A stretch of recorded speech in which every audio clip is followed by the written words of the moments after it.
আগের এপিসোডে আমরা দেখেছিলাম তিয়ানটিয়ান সুমুর সাথে আইল্যান্ড থেকে ফিরে আসে। এরপর তিয়ানটিয়ান লিডির সাথে শপে যায়। এদিকে সুমু আর হুইজিও শপে আইসক্রিম নিতে আসে। মোমো তাকে আইসক্রিম দেয় আর হুইজি বলে আমরা শেয়ার করে খেয়ে নেব আগের মতো। এটা শুনে তিয়ানটিয়ানের মন খারাপ হয়ে যায় আর সুমু তাকে পায়ে লাগানোর জন্য মেডিসিন দেয়।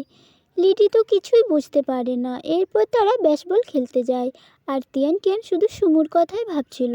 এরপর তারা খাবার খেতে যায় আর মিস্টার ওয়াংক লিলিকে ফোন করে জানতে পারে তারা খাবার খেতে এসেছে। এদিকে সুমু, হুইজি আর মিয়া কাজের ব্যাপারে কথা বলছিল। মিস্টার ওয়াংক এসে ডিংয়ের সাথে কথা বলতে থাকে, কিন্তু ডিং তাকে চিনতেই পারে না। এরপর ডিং আর তিয়ানটিয়ান ওয়াশরুমে যায়। মিস্টার ওয়াংক বলে ডিংকে আমি লাইক করি আর ওকে এটা আমি বলতে চাই। তারা ওয়াশরুম থেকে আসলে মিস্টার ওয়াংক বলে চলো আমরা কোথাও ক্যাম্পিং করতে যাব। মিস্টার ওয়াংকের কল আসলে সে চলে যায় আর সুমুকে বলে কাল আমরা ক্যাম্পিং করতে যাব, তুমিও আমাদের সাথে চলো। তিয়ানটিয়ান ওর মাকে বলে কাল আমি লেডির সাথে ক্যাম্পিং করতে যাব। পরের দিন তারা ক্যাম্পিং করতে যাওয়ার জন্য বেরিয়ে পড়ে, কিন্তু সুমু আসতেই সবাই চুপ হয়ে যায়। এরপর তিয়ানটিয়ান আর লিডি তাদের আগের কথা বলতে থাকে আর সুমু জানালা খুলে দেয়। তো হাওয়ার কারণে কথা শুনতে পায় না বলে লিডি আর তিয়ানটিয়ান চুপ হয়ে যায়। এরপর তারা পৌঁছে যায় আর সুমু তাদের পিক নিচ্ছিল আর লিডিকে বাদ দিয়ে সবার পিক নেয়। এরপর তারা নিজেরাই পিক নেয়। এরপর সবাই টেন্ট লাগাচ্ছিল আর সুমু তিয়ানটিয়ানের টেন্ট লাগিয়ে দিচ্ছিল আর লিডি আর তিয়ানটিয়ান ফিশিং করতে যায় আর মিস্টার ওয়াংক শুধু ডিংয়ের সাথে কথা বলতে থাকে। আর সুমু তিয়ানটিয়ান আর লিডিকে একসাথে দেখে তার খুব রাগ হয়। এরপর রাত হয়ে যায়, তারা সবাই গেম খেলতে থাকে আর গেমের কারণে সুমুকে লিডির উপরে শুয়ে পুশ আপ করতে হচ্ছিল। মিস্টার ওয়াংক ডিংকে প্রপোজ করার জন্যই ক্যাম্পিংয়ে এসেছিল। লিডি আর তিয়ানটিয়ান ফায়ারওয়ার্ক জ্বালাতে যায় আর মিস্টার ওয়াংক ডিংকে অনেক বোঝানোর চেষ্টা করে যে তাকে লাইক করে, কিন্তু ডিং কিছুই বুঝতে পারে না। এরপর তিয়ানটিয়ান আর সুমু দেখা হয়, তাদের মধ্যে ঝগড়া হচ্ছিল হুইজি আর লিডির কারণে। সুমু বলে তুমি ওর হাতে হাত রেখে ফিশিং করছিলে আর তিয়ানটিয়ান বলে আমি কারোর সাথে আইসক্রিম শেয়ার করি না। সুমু তারপর তিয়ানটিয়ানকে কিস করে নেয় আর এদিকে ডিং মিস্টার ওয়াংকে চড় মেরে দেয় আর লিডি ফায়ারওয়ার্কস জ্বালায় আর মিস্টার ওয়াংক বলে ঠিক টাইমে জ্বালিয়েছে। আর সুমু তিয়ানটিয়ানকে প্রপোজ করে। লিডি বলে তোমরা কোথায় গিয়েছিলে? তিয়ানটিয়ান বলে আমরা তো ফায়ারওয়ার্কস দেখতে গিয়েছিলাম। এরপর তারা সবাই ঘুমিয়ে পড়ে। পরের দিন সকালে সবাই বাড়ি যাওয়ার জন্য বেরিয়ে পড়ে আর সুমু তিয়ানটিয়ান হাত ধরে বাড়ির দিকে যাচ্ছিল। সুমু বলে চলো আমরা ডেটে যাব আর তিয়ানটিয়ানের মা তাদেরকে দেখতে পেয়ে যায়। এরপর তিয়ানটিয়ানের মা বলে তুমি সুমুর হাতে হাত রেখে আসছিলে কেন? আর বলে কে আগে প্রপোজ করলো? তিয়ানটিয়ান বলে সুমু। ওর মা বলে ও তো এত হ্যান্ডসাম, ও কী করে প্রপোজ করবে? তিয়ানটিয়ান বলে আমিও খারাপ নই আর বলে আজকে ডেটে যাব। ওর মা বলে ঠিক আছে, আর পরীক্ষা করে দেখে নেবে যে ও সত্যি তোমাকে ভালোবাসে কি না। সুমু বাড়ি গিয়ে বলে আমি ডেট করতে যাব আর ওর মা আর মিয়া এটা শুনে তো অবাক। এদিকে তিয়ানটিয়ানের মা তাকে বলে যে এত মেকআপ করো না। এরপর সুমু কার নিয়ে আসে আর বলে এই কারটিতে আজ পর্যন্ত কেউ বসেনি। তিয়ানটিয়ান বলে ও আমি প্রথমে। সুমু তাকে ভূতের মুভি দেখাতে নিয়ে যায় আর পুরো হল বুক করে নেয়। আর সুমু তো ভয় করছিল, কিন্তু তিয়ানটিয়ান একটুও ভয় পায় না। তিয়ানটিয়ান তো সুমুর অবস্থা দেখে হাসতে থাকে। এদিকে ওর মা বলে সুমুর ফ্যামিলির ব্যাপারে ভালো করে জানতে হবে।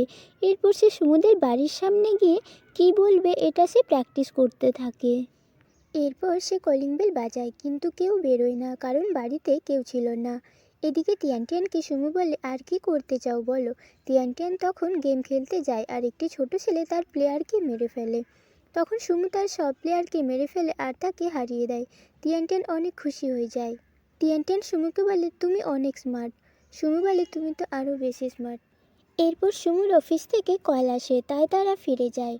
এদিকে মিস্টার ওয়াংক লিডিকে বলে যেদিন থেকে আমি ডিংকে দেখেছি সেদিন থেকে আমি ওকে অনেক ভালোবেসে ফেলেছি।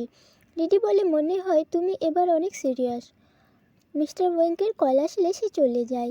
সুমু তিয়ানটিয়ানকে বলে আমি রাত্রে তোমার সাথে দেখা করব। এরপর তিয়ানটিয়ান মুমুকে বলে সুমু এখন আমার বয়ফ্রেন্ড হয়ে গিয়েছে।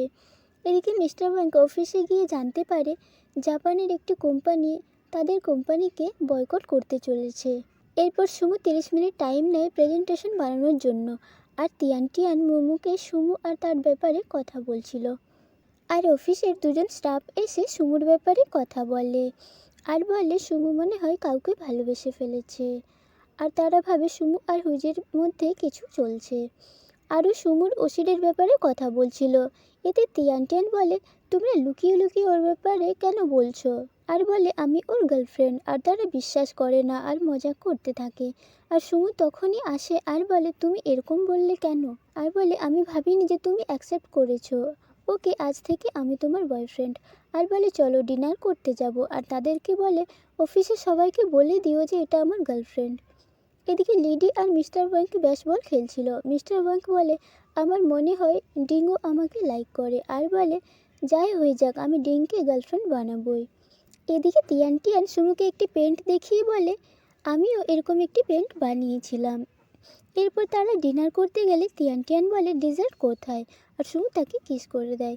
এরপর তারা সাথে ডিনার করে। আর তিয়ানের মা ফোন করে বলে তাড়াতাড়ি বাড়ি আসবে, ওকে। এরপর তিয়ান বাড়ি আসে। তিয়ানের মা বলে, তোমার বাবা ভেবেছিল ও সাথে আসবে। আর বলে, সুমু অনেক ভালো ছেলে, বিয়ে হয়ে গেলে তোমাকে দূরে যেতে হবে না। তিয়ান বলে, এত তাড়াতাড়ি কেন? এদিকে লিডি মন খারাপ করে বসে থাকে। এরপর তিয়ান দেখে সে পরীক্ষাতে পাশ হয়ে গিয়েছে। তাকে ব্রিটেনে গিয়ে ইন্টারভিউ দিতে হবে আর ইংল্যান্ডে পড়াশোনা করতে হবে। এরপর তাকে সুমু ফোন করে বলে, আন্টি আমাদের ব্যাপারে মেনে নিল কি না? তিয়ান বলে, মেনেও নিয়েছে আর তোমার অনেক প্রশংসা করেছিল। আর তিয়ান বলে, আমি রোজ সকালে ঘুম থেকে উঠে তোমাকেই দেখতে চাই। পরদিন সকালে উঠে তিয়ান দেখে সুমু তার পাশে বসে আছে আর বলে, তুমি এখানে? সুমু বলে, তুমিই তো বলেছিলে সকালে উঠে আমাকে দেখতে চাও। এরপর তারা একে অপরকে জড়িয়ে ধরে বসেছিল। আর তিয়ানের মা চলে আসে আর সে কি বলবে বুঝতে পারে না। তারপর বলে, তোমরা দুজনেই ব্রেকফাস্ট করতে এসো। সুমু বাইরে বেরিয়ে গুড মর্নিং বলে। ওর বাবা বলে, আরে ও কখন আসলো? এরপর তিয়ান বলে, আমাকে ইন্টারভিউ দিতে যেতে হবে আর পাশ হলে ইংল্যান্ডে গিয়ে পড়াশোনা করতে যেতে হবে। ওর বাবা তিয়ানকে খাবার বানাতে শেখাচ্ছিল আর খাবারগুলো সব পুড়ে যায়। তারপর বলে, সুমুকে লাঞ্চের জন্য আসতে বলবে। এরপর তিয়ান সুমুকে গিয়ে বলে, আমার প্যারেন্টস তোমাকে লাঞ্চ করতে আসতে বলেছে। আর সুমু আবার তিয়ানকে কিস করে দেয়। পরদিন সকালে তিয়ান ব্রাশ করছিল আর দেখে সুমু এসে গিয়েছে। তিয়ান তাকে দেখে বলে, আমি এক্ষুনি আসছি। তিয়ানের বাবা বলে, আমার মেয়ে অনেক কেয়ারলেস। সুমু বলে, আমি জানি, ও অনেক কিউট। এরপর সে তার লেখাগুলো তাকে দেখাচ্ছিল। আর তিয়ান বলে, জলের পাইপ আবার ভেঙে গিয়েছে। সুমু বলে, আমি ঠিক করে দেব। এরপর সুমু ঠিক করতে যায় আর তিয়ান ভুল করে শাওয়ার অন করে দেয় আর সুমু ভিজে যায়। সে আবার তিয়ানকে কিস করে। ওর বাবা মা বলে, ঠান্ডা লেগে যাবে, তাড়াতাড়ি গিয়ে ড্রেস চেঞ্জ করে নাও। এরপর সুমু তার এয়ারক্রাফটের চিপটিপ খুঁজে পায় আর সে বুঝতে পারে চিপটির কারণেই বারবার তার এয়ারক্রাফট তিয়ানের দিকেই যায়। এরপর সুমু আবার তাকে কিস করতে যায় আর এপিসোডটি এখানে শেষ হয়ে যায়। পরের এপিসোড খুব তাড়াতাড়ি নিয়ে আসছি।